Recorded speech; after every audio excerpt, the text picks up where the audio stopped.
Bienvenue! Dans cette vidéo, nous allons vous montrer comment configurer Frontline Cloud pour utilisation avec notre application Android Frontline Sync.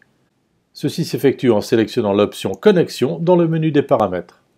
Vous pouvez voir que la connexion actuelle est la connexion Nexmo que nous avons configurée auparavant. C'est une connexion à un service SMS basé sur le web.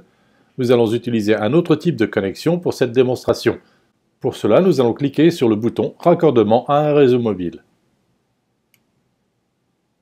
Frontline Sync fonctionne sur tout téléphone qui exécute le système d'exploitation Android version 2.3 Jelly Bean ou plus récent. Frontline Sync peut se télécharger à partir de Google Play Store et nous vous montrerons cela dans un instant. Pour utiliser Frontline Sync, vous devrez utiliser la connexion Frontline Sync Beta. Sélectionnez cette connexion et cliquez sur Suivant. L'écran vous présente alors quelques informations sur la connexion Frontline Sync Beta. Vous devez également donner un nom à votre connexion. Pour cette démonstration, nous utiliserons le nom par défaut Frontline Sync. Cliquez sur Suivant. Cet écran confirme les paramètres de la connexion à Frontline Sync Beta. Cliquez sur Créer pour continuer. La connexion Frontline Sync est maintenant présente sur l'écran de connexion, avec toutefois un voyant orange à gauche pour indiquer que la connexion n'a pas encore été totalement établie avec le téléphone. Deux nombres très importants sont affichés sur l'écran. Le premier est l'identifiant Android, le second est le code secret. Ce sont des nombres qui devront être saisis dans le téléphone lors de l'établissement de la connexion. Notez que quand vous effectuerez la configuration de Frontline Cloud avec Frontline Sync, vous obtiendrez des numéros différents. Les numéros que vous obtiendrez sont ceux que vous devrez entrer dans votre téléphone. L'étape suivante consiste à installer Frontline Sync sur votre téléphone Android. Frontline Sync est disponible gratuitement sur Google Play Store. Nous allons vous montrer sur l'écran comment effectuer cette installation en utilisant un programme qui simule l'écran du téléphone sur un ordinateur. Lorsque vous êtes sur Google Play Store, faites une recherche sur Frontline Sync. Lorsque vous avez trouvé Frontline Sync, cliquez sur le bouton Installer. Cliquez sur Accepter et le logiciel s'installe sur votre téléphone. Vous pouvez ensuite cliquer sur le bouton Ouvrir pour lancer le logiciel. Le premier écran qui s'affiche dans Frontline Sync est l'écran des paramètres. Cliquez sur le bouton de connexion à Frontline Cloud et sur l'écran suivant, saisissez les nombres qui vous ont été fournis par Frontline Cloud.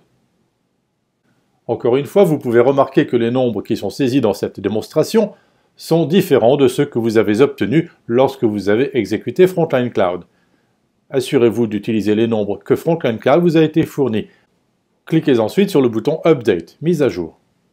Cet écran vous présente les différentes options que vous pouvez choisir. Vous pouvez choisir d'envoyer des messages avec votre téléphone. Vous pouvez choisir de télécharger les messages entrants. Et vous pouvez choisir également de télécharger les appels manqués sur Frontline Cloud. De cette façon, vous pouvez choisir d'utiliser votre téléphone uniquement pour certaines fonctions.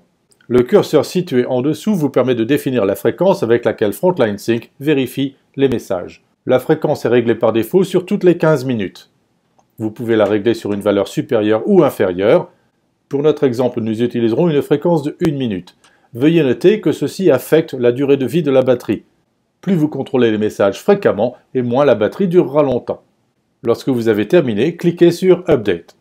Vous pouvez voir maintenant que Frontline Cloud est connecté à Frontline Sync. Ceci s'est traduit par l'apparition d'un voyant vert à gauche du nom Frontline Sync. Frontline Sync a donc maintenant terminé la configuration sur votre téléphone. Cet écran est l'écran qui se présentera à chaque fois que vous ouvrirez Frontline Sync sur votre téléphone. Cet écran indique l'instant de la dernière vérification avec Frontline Cloud ainsi que l'instant de la vérification suivante avec Frontline Cloud. Il y a également un bouton qui vous permet de vérifier immédiatement les messages sortants. La section située au-dessus de ce bouton répertorie les différentes activités qui sont effectuées par le téléphone et vous pouvez également choisir d'afficher le journal des activités. Le journal des activités vous permettra de consulter les appels manqués ainsi que les messages. Cet écran est vide pour l'instant car aucun message et aucun appel n'a été reçu. L'écran des paramètres vous permet encore une fois de configurer la connexion, ce que nous avons fait auparavant. Vous permet également de vérifier les options, à savoir les activités qui sont effectivement effectuées par Frontline Sync. Cet écran vous permet également de désactiver Frontline Sync temporairement. Vous pouvez également demander à Frontline Sync d'ajouter l'indicatif du pays à tous les messages entrants. Ceci facilite la tâche de gestion des messages de Frontline Cloud. En effet, certains réseaux et certains pays ne fournissent pas automatiquement l'indicatif du pays. Par contre, il est utile pour Frontline Cloud de connaître l'indicatif du pays. Enfin, la dernière section de cet écran vous présente la version de Frontline Sync que vous utilisez actuellement. Ceci peut être utile en cas de dépannage car le service d'assistance peut vous demander le numéro de la version que vous utilisez. Maintenant que la connexion à Frontline Sync est indiquée par un voyant vert, vous pouvez vérifier son fonctionnement en envoyant un SMS. Félicitations, vous avez maintenant configuré Frontline Cloud pour utilisation avec Frontline Sync.